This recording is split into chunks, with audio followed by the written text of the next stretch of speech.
big thing about crime as well on the streets, and they're supposed to be having this amnesty for handing in these zombie knives now, before the complete ban on owning those. What's your views on crime on the streets?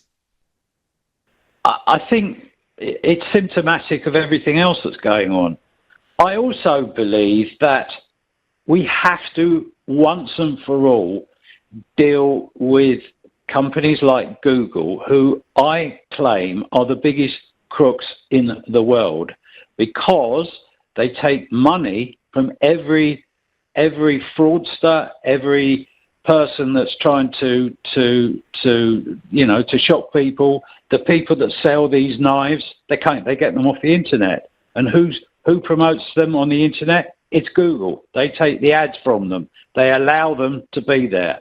It is all very well talking about, got to stop phones and so on. The people that need to be brought to book are the services like Google, who could do it in a heartbeat.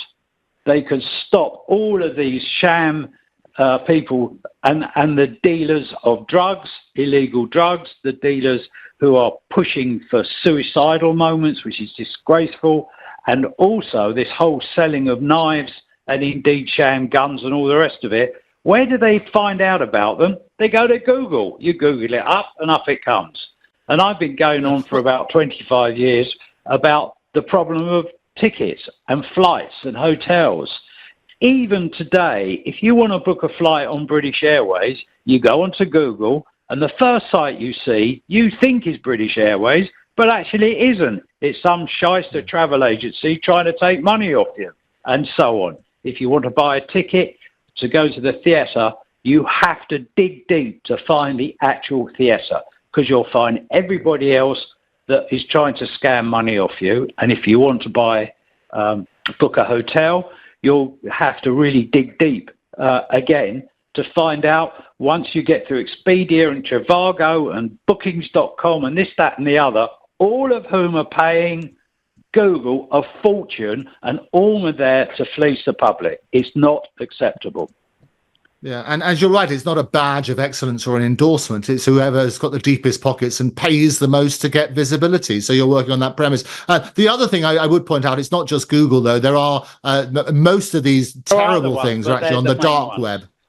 Yeah, but the dark web is where all these horrendous things happen as well. I want to also to touch on, as I say, that the entertainment industry. And I always say that history repeats itself because we don't learn the lessons from history. Just before we go to the break, Harvey, we've got all these scaremongering about Mpox, as it's now called, monkeypox, and new sorts of restrictions.